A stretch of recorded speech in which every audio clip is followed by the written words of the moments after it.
IPC 363, IPC 363 एक बहुत गंभीर धारा। और आजकल साथियों बहुत सारे केसेस मेरे पास ऐसे आए हैं जहां पे एक लड़की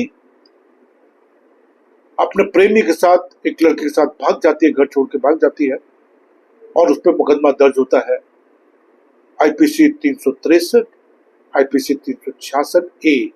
अगर वो 18 साल से कम है तो आईपीसी 363 ए भी, आईपीसी 366 ए भी लगाई जाती है। पॉक्सो भी लगाया जाता है अगर वो 18 साल से कम है। अब आईपीसी 363 कहती क्या है मैं आपको बता देता हूं। Whoever kidnaps any person from India or from lawful guardianship shall be punished with imprisonment of either description for a term which may extend to 7 years and shall also be liable to fine।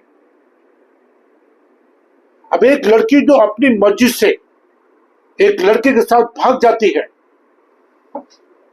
और उस पर इस type की गंभीर धाराएं लगा दी जाती हैं, आईपीसी 363 किडनैपिंग, अपहरण, आईपीसी 366 ए लड़की को भला फसलाकर अपने साथ ले जाना और किसी दूसरे आदमी के साथ सेक्सुअल रिलेशनशिप या सेक्सुअल इंटरकोर्स करना गंभीर अपराध। और लड़की अगर 18 साल से कम है तो पॉक्सो की धाराएं 3, 4, 5, 6, 7, 8, 9, 10, 11, 12 लग जाना ये और भी इस मामले को गंभीर बनाती है साथियों। मैं हूं आपका साथी doctor Anthony Raju, advocate supreme court. और मैं आपसे ये गुजारिश करना चाहता हूं कि ये जो चैनल है ये आपके लिए बनाया है मैंने।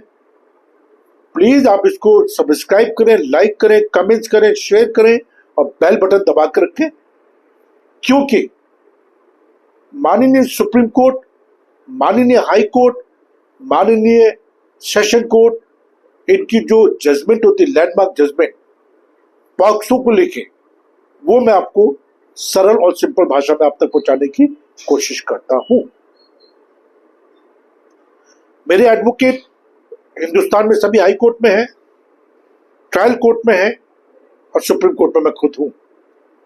और मैं बहुत सारे केसेस कर रहा हूं जयपुर हाई कोर्ट के, Bangalore, Pune, Bilaspur high court, Nainital high court, Jabalpur high court, और हमें कामयाबी जरूर मिलेगी। अब सवाल ये उठता है साथियों कि अगर आपको आपसी रंजिश के कारण इस टाइप के गंभीर मामलों में फंसा दिया जाए तो क्या करें। मैं आपकी लाचारी बेबसी समझ सकता हूं, लेकिन आपने सिर्फ करना यह है कि आपको डरना नहीं है। अगर आपने कोई अपराध करा नहीं है तो आपको डरने की जरूरत नहीं है। आपको अपने मामलों को बड़ी गंभीरता से लेना चाहिए। आपको गंभीर एडवोकेट लगाने चाहिए, क्योंकि हर एडवोकेट पॉक्सो के मामले नहीं कर सकता। पॉक्सो के मामले में जानकारी होना बहुत जरूरी है। एक एक लाइन का बहुत बड़ा मकसद होता है साथियों, एक एक शब्द का बहुत बड़ा मकसद होता है।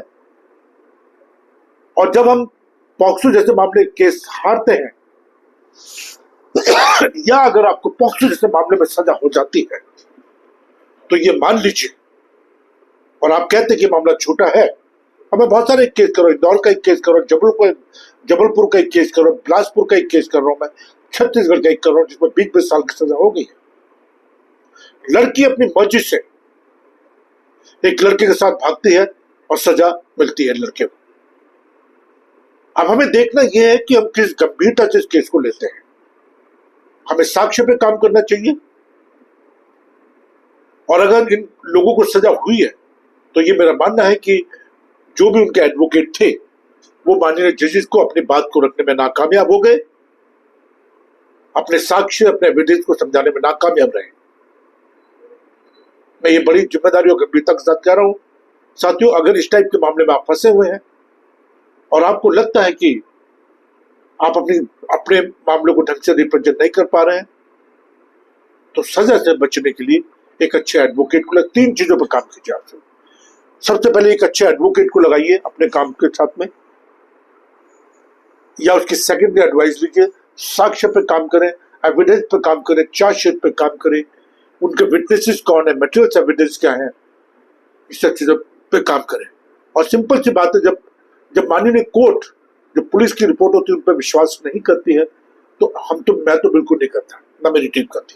हम अपने तरीके से उसको लेते हैं। मेरा नंबर है 9873005424। इस पर आप मुझे कॉल कर सकते हैं, बात कर सकते हैं, SMS कर सकते हैं, व्हाट्सएप कॉल कर सकते हैं, सेकेंडरी एडवाइस दे सकते हैं। मैं हमेशा आपकी मदद करने के लिए तैयार हूं।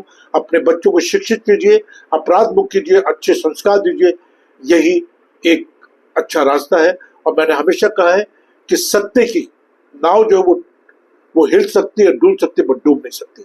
जय हिंद, जय भारत।